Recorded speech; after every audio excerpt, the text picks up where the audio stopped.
વિદ્યાર્થી મિત્રો, આજે ધોરણ 10 ની અંદર ગ્રામરનો એક ટોપિક જે છે સંધિ. આની પહેલા આપણે સંધિ સામાન્ય રીતે એક વખત શીખી ગયા છીએ, છતાં પણ હવે આપણે સંધિને થોડા ડિટેલમાં વ્યવસ્થિત શીખી લઈએ તો આપણને આગળ પરીક્ષામાં ખૂબ જ કામ લાગે. બરાબર, સંધિ આપણને 2 માર્કની પૂછાશે. ઓકે, એટલે આ 2 માર્ક જે છે એ સૌથી સહેલા છે આપણા માટે લેવા બોર્ડની પરીક્ષામાં. બરાબર, એટલે આજે આપણે થોડુંક ડિટેલમાં સંધિ વિશે શીખી લઈએ તો આપણને ખૂબ જ કામ લાગશે. બરાબર, હવે તો વાત એવી છે ગ્રામરનો ટોપિક સંધિ. ઓકે, હવે સંધિનો સામાન્ય અર્થ શું થાય? तो सामान्य अर्थ ये થાય कि दो या दो से अधिक शब्दों का निश्चित नियमों के अनुसार मेल करना. बराबर, 2 अथवा 2 થી વધારે શબ્દોનો નિશ્ચિત એટલે કે અમુક એવા ગ્રામરના રૂલ બનાવેલા છે એ પ્રમાણે. બરાબર છે, એ રૂલ પ્રમાણે શબ્દોનો મેલ કરીને એક શબ્દ બનાવવો એને કહેવાય સંધિ. બરાબર, આ તો થઈ સામાન્ય અર્થ. એક વખત પાછું રિપીટ કરીએ.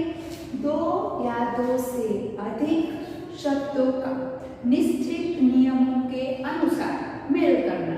बराबर, निश्चित नियमों अनुसार 2 अथवा 2 થી વધારે શબ્દોનો મેળ કરવો તેને સંધિ કહેવાય. બરાબર, આ છે તેનો સામાન્ય અર્થ કે આપણને ખબર પડી જાય કે સંધિમાં હોય શું. બરાબર, આગળ હવે એના 1-2 ઉદાહરણ જોજો. જેમ કે સૂર્ય વત્તા અસ્ત, સૂર્યાસ્ત, इति वत्ता आदि એટલે ઇત્યાદિ, સત વત્તા જન એટલે સજ્જન. આમાં જો ત વત્તા અહીંયા જ છે તો એનો પણ નિયમ આપેલો છે આપણી પાસે. આના જે ડાયજેસ્ટની અંદર જે બે નિયમો છે એ નિયમમાં ત વત્તા જન ડબલ જ થાય એ નિયમ પણ આપણને અહીંયા આપેલો છે. એટલે કે સત વત્તા જન એનો અર્થ થાય છે સજ્જન. બરાબર છે. હવે આવે છે હજી એની संधि કહેવાય કોને એક જાતની डेफिनेशन.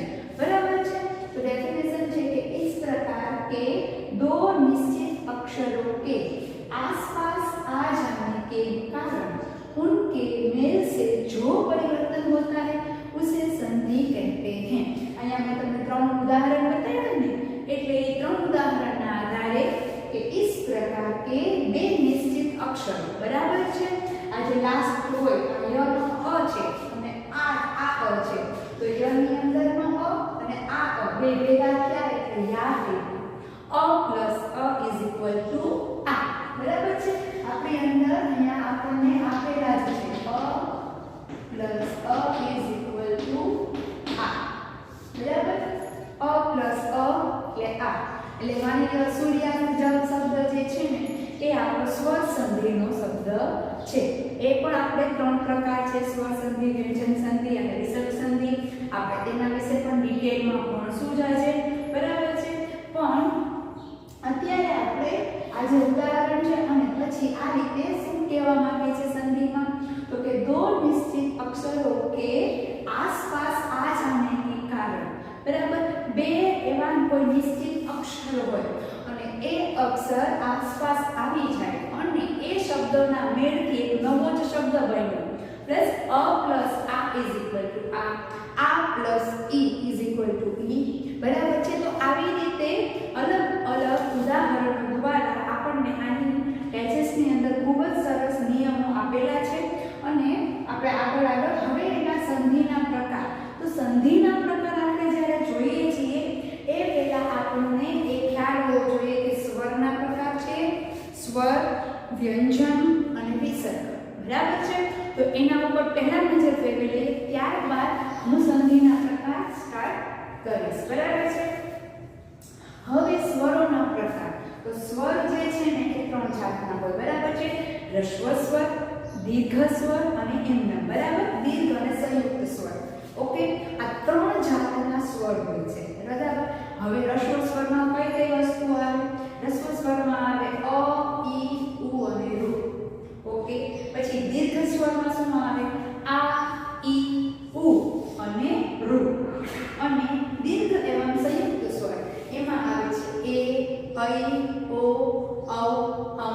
અહ.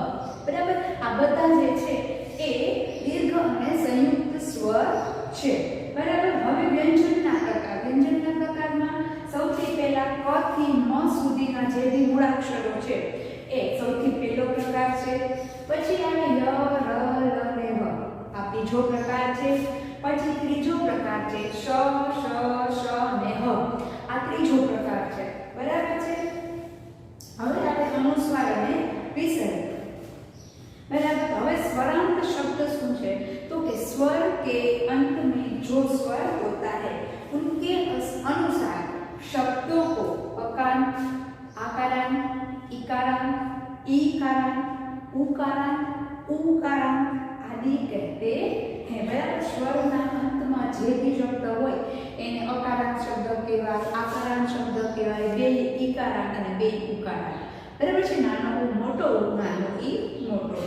હવે આવે આપણી અંદર આપણી પાસે સંધિના પ્રકાર. સંધિના પ્રકાર આપણને ખબર જ છે, ત્રણ છે. એક છે સ્વર સંધિ, વ્યંજન સંધિ, વિસર્ગ સંધિ. બરાબર છે. તો સૌથી પહેલા સ્વર સંધિ. ओके, स्वर संधि के पास दो स्वर के पास पास आने पर उनमें जो परिवर्तन होता है उसे स्वर संधि कहते हैं. बराबर, બે સ્વર બાજુ બાજુમાં આવે, આસપાસ આવે અને જે પણ ફેરફાર થાય તેને સ્વર સંધિ કહેવામાં આવે છે. બરાબર, જેમ કે આપણી પાસે ઉદાહરણ છે અધિક પ્લસ અધિક એટલે કે અધિકાધિક, જાજાથી પણ જાજુ. બરાબર છે. જાજુ વત્તા જાજુ એટલે એનો અર્થ શું થાય? જાજાથી પણ જાજુ. બરાબર છે. તો અહીંયા અધિકમાં ક ની અંદર અ આવ્યો અને આ અહીંયા અ ઓલરેડી છે જ. બરાબર, એટલે અ પ્લસ અ, આની અંદર ઓલરેડી અ છે અને અહીંયા તો આ આપેલું છે એટલે અ પ્લસ અ ઇઝ ઇક્વલ ટુ આ. આયું જો અહીંયા કા થયું. બરાબર, સ્વરમાં આ રીતે થાય અ પ્લસ આ પ્લસ આ પ્લસ ઈ. આપણી પાસે એના ઘણા બધા ઉદાહરણો છે. બરાબર છે. એવી જ રીતે બીજું ઉદાહરણ છે યથા વત્તા ઇષ્ટ એટલે થાય યથેષ્ટ અને આ વત્તા ઈ. બરાબર, તો યથામાં આ આવેલો છે અને ઈ અહીંયા આવેલો છે, એનો મીનિંગ શું થયો? એ. બરાબર છે. તો આ વત્તા ઈ ઇઝ ઇક્વલ ટુ એ, યથેષ્ટ. અહીંયા એ થઈ ગયું. બરાબર છે. આ વત્તા ઈ બરાબર એ, યથેષ્ટ. યથા વત્તા ઇષ્ટ એટલે યથેષ્ટ. એવા ઘણી એક બે ઉદાહરણો આપણી પાસે છે જ. તો નદી વત્તા ઇષ્ટ એટલે નદીશ અને સિંધુ વત્તા ઉર્મી એટલે સિંધુર્મી એટલે ઉ પ્લસ મોટો. બરાબર છે, ઇઝ ઇક્વલ ટુ મોટો ઓ. આ રીતે સ્વર સંધિ અને તેના સૌથી પહેલા આપણી डेफिनेशन હતી संधि की कि दो या दो से अधिक शब्दों का निश्चित बराबर नियमों के अनुसार मेल करना. એ નિશ્ચિત નિયમ હોય કે આની સાથે આને જ જોડવું પડે, અ સાથે અ સાથે આ રીતે જે અમુક નિયમો બનાવેલા છે ગ્રામરની અંદર, એ નિયમોને અનુસાર જ્યારે આપણે બે શબ્દોનો મેળ કરીએ છીએ ત્યારે સંધિ બને છે. તેના ઉદાહરણ સૂર્ય વત્તા અસ્ત એટલે સૂર્યાસ્ત, ઇતિ વત્તા આદિ એટલે ઇત્યાદિ, સત વત્તા જન એટલે સજ્જન. હવે એનો સામાન્ય अर्थ है. बराबर है. यानी डेफिनेशन क्यों तो इस प्रकार दो निश्चित अक्षरों के आसपास आ जाने के कारण उनके मेल से जो परिवर्तन होता है उसे संधि कहते हैं. बराबर. इना प्रकार त्रण प्रकार था अपनी पास स्वर संधि, व्यंजन संधि, विसर्ग संधि. એમાંથી આપણે સ્વર સંધિની આપણે ડેફિનેશન શીખી ગયા. दो स्वर के पास पास आने पर उनमें जो परिवर्तन होता है उसे स्वर संधि कहते हैं. बराबर. આપણે બે ઉદાહરણ પણ જોયા. अधिक प्लस अधिक એટલે अधिकाधिक, अ प्लस अ इज इक्वल टू आ અને એવી જ રીતે યથા વત્તા ઇસ એટલે યથેષ્ટ. બરાબર છે. આગળના હવે આપણે જે બે પ્રકાર જે છે વ્યંજન સંધિ અને વિસર્ગ સંધિ પણ આપણે શીખી જ લેશું. બરાબર. વિદ્યાર્થી મિત્રો, આજે આપણે જે સંધિ ભણીએ છીએ સૌથી પહેલા આપણે સંધિની ડેફિનેશન શીખ્યા અને સાથે સાથે આપણે સ્વર સંધિ પણ શીખી લીધી. બરાબર. હવે આપણે સ્વર સંધિ પછી એનો બીજો પ્રકાર જે છે જેનું નામ છે વ્યંજન સંધિ. બરાબર છે. અને પછી આપણે ત્રીજો પ્રકાર શીખશું વિસર્જન સંધિ. બરાબર. તો સૌથી પહેલા વ્યંજન સંધિ એટલે શું? तो व्यंजन संधि में जब व्यंजन को व्यंजन या स्वर के साथ मिलाने से जो परिवर्तन शब्द में आता है उसे व्यंजन संधि कहते हैं. बराबर. एक तो जो व्यंजन साथ व्यंजन पड़े અને અથવા એક વ્યંજન અને એક સ્વર હોય અને જે શબ્દ બને છે તેને વ્યંજન સંધિ કહેવામાં આવે છે. બરાબર છે. હવે આપણને વ્યંજનના પ્રકાર પહેલા ખબર હોવા જોઈએ. બરાબર. તો વ્યંજનના પ્રકાર હું પહેલા પણ બોલી હતી કે ક થી મ સુધીનો એક છે. બરાબર છે.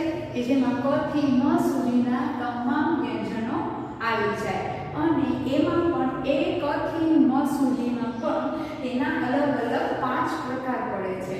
કઈ રીતે? તો સૌથી પહેલા તો ક ખ ગ ઘ અને અંગ. બરાબર. આ એનો પહેલો પ્રકાર. એને ઘોષ અઘોષ એ રીતે એના વ્યંજનો કહેવામાં આવે છે. આપણી નવનીતની અંદર વ્યંજન સંધિની અંદર એ ઘોષ શબ્દો અઘોષ અને બધા જ અક્ષરો મૂળાક્ષરો ક્યાં ઘોષમાં આવે ક્યાં અઘોષમાં આવે એ આપેલું જ છે. બરાબર છે.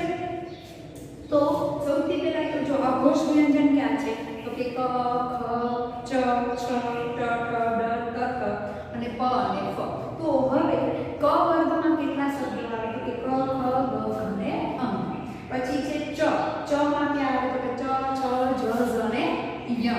એના પછી છે ટ વર્ગ આવે. બરાબર. તો ટ વર્ગની અંદર આવે ટ ઠ ડ ઢ હણ. અને પછી ત વર્ગ આવે તો કે ત થ દ ધ ન. અને પછી આવે પ ફ બ ભ મ. બરાબર છે. આને અલગ અલગ ઓષ્ઠ્ય વર્ણ કહેવાય છે, દંત્ય વર્ણ કહેવાય છે. બરાબર. તાલવ્ય વર્ણો કહેવાય છે. કે જ્યારે આપણે અમુક શબ્દ જ્યારે આપણે અમુક અક્ષર બોલીએ છીએ ત્યારે આપણી જીભ જે છે એ તાળવાની આવે છે. અમુક વખતે જે આપણે અમુક ધારીએ પ ફ બ ભ અને મ તો પ ફ બ ભ મ ને ઓષ્ઠ્ય વર્ણ કહેવાય. કારણ કે જ્યારે આપણે પ ફ બ ભ અને મ બોલીએ છીએ ત્યારે આપણા હોઠ જે છે એ એકબીજાને અડે જ છે. બરાબર છે. એવી જ રીતે ટ ઠ ડ ઢ ણ તો ત્યારે આપણી જીભ જે છે એ તાળવાને અડે છે. તો એ આપણે એને તાલવ્ય વર્ણ કહી શકીએ છીએ. બરાબર છે. ક ખ ગ ઘ અને એ રીતે ત થ દ ધ ન. ત્યારે ત થ દ ધ ન જ્યારે પણ બોલાય છે ત્યારે આપણી જીભ જે છે એ દાંતને અડે છે અને તેની કારણે તેને દંત્ય વર્ણ કહેવાય છે. આ બધી જ વસ્તુ આને ઘોષ અને અઘોષ વ્યંજન કહેવાય. પછી છે અંતસ્થ વ્યંજન. અંતસ્થ વ્યંજન ક્યાં છે? તો કે ય ર લ વ. આને અંત્યસ્થ વ્યંજન કહેવાય છે. અને ઉષ્મ વ્યંજન. ઉષ્મ વ્યંજન કહેવાય શ શ શ અને હ. આને કહેવાય છે ઉષ્મ વ્યંજન. બરાબર.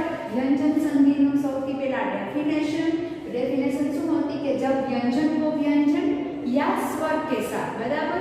ઘણી વખત એવું હોય કે સંધિમાં વ્યંજન પણ ભેગું થતું હોય અને અમુક જગ્યાએ વ્યંજન અને સ્વરને ભેગા કરવાના હોય. તો એક તો વ્યંજન આવ્યું છે. બરાબર. અને એક વ્યંજન આવે છે એને કારણે એ વ્યંજન સંધિ કહેવાય છે. વ્યંજન એટલે આપણે જો અ આ ઈ ઉ છે એ સ્વરો છે અને ક થી જ્ઞ સુધી જે છે એ વ્યંજન છે. એની આપણને માહિતી છે. બરાબર. હવે એના બે ઉદાહરણ જોઈએ. ઉત્ત વત્તા આ એટલે કે ઉદ્ધાર. તો જો આ ત એ પણ વ્યંજન છે, હ છે એ પણ વ્યંજન છે, પણ ત અને ભેગા કર્યું એટલે ધ થયું. બરાબર છે. દ ધ ભેગું કરવાનું. બરાબર. તો આ બંને વ્યંજન ભેગા થયા અને નવો વ્યંજન બન્યો ધ. તો આ રીતે વ્યંજન સંધિ થઈ. એવી જ રીતે આ પણ એવું જ ઉદાહરણ છે સત વત્તા ધર્મ સદધર્મ. બરાબર. તો ત અને ધ આ બંને છે એ વ્યંજન છે અને એ નવો વ્યંજન બને છે ધ. બરાબર. એવી જ રીતે આ વત્તા છાદન એટલે આચ્છાદન. તો જો આપણે વાત થઈ હતી કે ક્યારેક સ્વર અને વ્યંજન બંને ભેગા થાય અને નવું વ્યંજન બને છે. બરાબર. તો આ જે છે એ સ્વર છે અને છ જે છે એ વ્યંજન છે. આપણે ઉપર ડેફિનેશનમાં આવેલું જ હતું. તો આ રીતે આચ્છાદન. બરાબર છે. તો સૌથી સહેલી વ્યંજન સંધિમાં સારામાં સારું વ્યંજન સાથે વ્યંજન અથવા તો સ્વર મળે છે ત્યારે વ્યંજન સંધિ બને છે। હવે આપણે આવીએ છીએ વિસર્ગ સંધિ ઉપર। विसर्ग के बाद जब स्वर या व्यंजन आ जाए तो जो परिवर्तन होता है उसे विसर्ग संधि कहते हैं।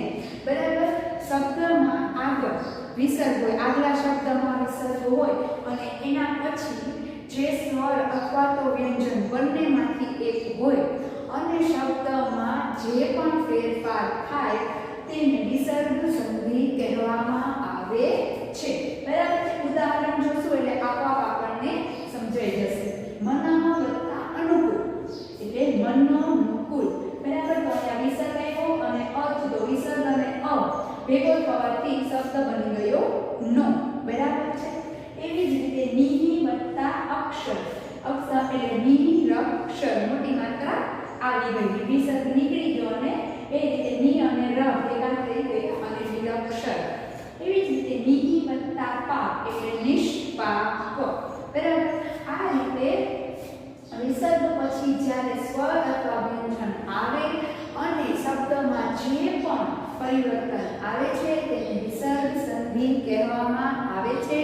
સૌથી પહેલા આપણે સંધિની ડેફિનેશન એનો અર્થ શીખ્યા, ત્યારબાદ એના ત્રણ પ્રકાર। બરાબર છે, સ્વર સંધિ, વ્યંજન સંધિ, વિસર્ગ સંધિ। બરાબર જ્યારે બે સ્વર ભેગા થાય અને જે શબ્દમાં પરિવર્તન આવે એને સ્વર સંધિ કહેવાય। ત્યાર પછી વ્યંજન સંધિની અંદર જ્યારે વ્યંજન સાથે સ્વર અથવા તો વ્યંજન જોડાય અને જે શબ્દમાં પરિવર્તન આવે તેને વ્યંજન સંધિ કહેવાય। અને ત્યારબાદ ત્રીજો શબ્દ છે, ત્રીજો પ્રકાર જે છે વિસર્ગ સંધિ, કે વિસર્ગને બાદ સ્વર અને વ્યંજન આવવાથી શબ્દમાં જે કંઈ બી પરિવર્તન આવે છે તેને વિસર્ગ સંધિ કહેવાય છે। બરાબર છે। પરીક્ષાની અંદર આપણને સંધિ 2 માર્કની પૂછાશે।